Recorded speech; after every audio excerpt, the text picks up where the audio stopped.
Halo, perkenalkan saya Dita Tisna Sutanto. Saya dari Prodi Pendidikan Matematika Present. Kali ini saya akan menjelaskan perkembangan Pancasila dari masa ke masa, yaitu dari masa awal kemerdekaan sampai masa sekarang. Yang pertama, pada awal kemerdekaan tahun 1945 sampai 1949. Setelah proklamasi 17 Agustus 1945, masyarakat Indonesia membentukkan Alat Nomor 1 Bangsa. Melalui sidang BPUPKI dan TPKI, lahirlah Pancasila sebagai dasar negara yang termuat dalam Undang-Undang Dasar 1945.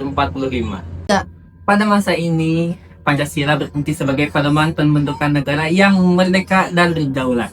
Meskipun pada masa ini masih terdapat berbagai ancaman, baik berupa agresi militer Belanda yang pertama dan yang kedua, tetapi Pancasila sebagai dasar negara menjadikan kekuatan untuk masyarakat Indonesia untuk menjaga kesatuan kemerdekaannya. Nilai Pancasila yang tampak pada masa ini adalah yang pertama, ketuhanan yang Maha Esa. Semangat spiritual dan doa menjadikan kekuatan untuk memperjuangkan kemerdekaan. Yang kedua, persatuan Indonesia. Rakyat bersatu melawan penjajah. Yang ketiga, keadilan sosial bagi seluruh rakyat Indonesia. Perjuangan untuk mewujudkan kesejahteraan yang merata. Kedua, masa Republik Indonesia Serikat tahun 1949 sampai 1950. Setelah Belanda menyerahkan kedaulatannya pada 27 Desember 1949, Indonesia sempat mengganti sistem pemerintahannya menjadi Republik Indonesia Serikat atau RIS. Akan tetapi, sistem ini menimbulkan ketidakstabilan konflik. Namun, sistem federal ini menimbulkan ketidakstabilan politik, yang dimana bertentangan dengan semangat persatuan yang terkandung dalam Pancasila. Akhirnya, pada tanggal 17 Agustus 1950, Indonesia kembali ke dalam bentuk negaranya, yaitu Negara Kesatuan Republik Indonesia. Yang tampak pada masa ini adalah yang pertama, persatuan Indonesia. Semangat masyarakat untuk menjadi negara kesatuan. Yang kedua, kerakyatan yang dipimpin oleh hikmat kebijaksanaan.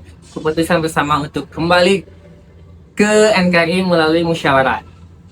Yang ketiga, masa demokrasi terpimpin 1959 sampai 1965.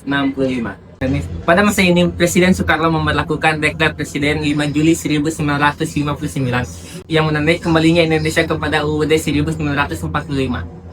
Namun, perbedaan ideologi akhirnya menimbulkan konflik politik yang memuncak pada peristiwa G30 SPKI tahun 1965 yang menyebabkan ketidakstabilan nasional. Nilai Pancasila yang tampak pada masa ini, yang pertama ada keadilan sosial bagi seluruh rakyat Indonesia, perkembangan ekonomi, dan peningkatan kesejahteraan. Yang kedua, persatuan Indonesia. Stabilitas nasional dijaga ketat pada masa Orde Baru ini. Nilai Pancasila yang bisa diterapkan pada masa sekarang adalah mengambil sikap kerja keras dan semangat disiplin. Yang keempat, masa Orde Baru tahun 1965 sampai 1998. Kegiatan Presiden Soekarno, Presiden Soeharto memimpin era Orde Baru dengan menegaskan Pancasila sebagai satu-satunya asas dalam kehidupan berbangsa dan bernegara. Pemerintah menekankan stabilitas politik dan perkembangan ekonomi dengan landasan 4P, pedoman penghayatan dan pengamalan Pancasila.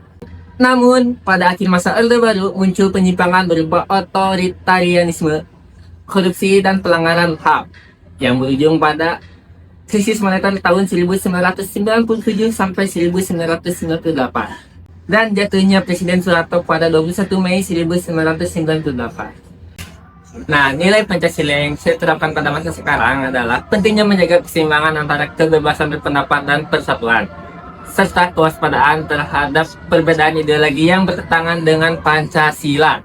Yang kelima, masa reformasi 1998 sampai sekarang.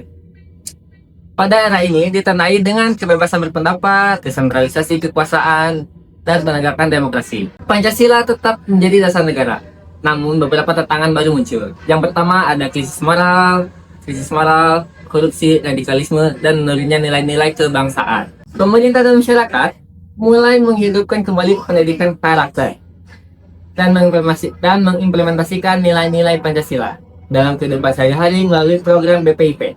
Nilai Pancasila yang tepat pada masa reformasi, yang pertama, kemanusiaan yang adil dan beradab, yang dimana penghormatan terhadap hak asasi manusia. Yang kedua, kerakyatan dan keadilan sosial. pembangunan demokrasi dan pemerataan pembangunan di wilayah Indonesia. Nilai yang bisa diterapkan pada saat ini adalah menumbuhkan karakter jujur, toleran, kritis, dan cinta tanah air. Supaya Pancasila tidak hanya dihafal tetapi benar-benar diamalkan dalam kehidupan sosial, ekonomi, dan politik. Kesimpulannya, perjalanan Pancasila dari masa ke masa menunjukkan bahwa ideologi ini bukan hanya sekedar dasar negara, akan tetapi sebagai pedoman kehidupan bangsa Indonesia dalam menghadapi perubahan-perubahan zaman. Bagi generasi sekarang, Pancasila bukan hanya sekadar simbol negara, akan tetapi nilai-nilai di dalamnya seperti ketuhanan, keadilan sosial, persatuan Indonesia, kerakyatan yang dipimpin oleh hikmat kebijaksanaan dalam permusyawaratan perwakilan harus diamalkan supaya ideologi Pancasila ini bisa berdiri kokoh dalam menghadapi tantangan global.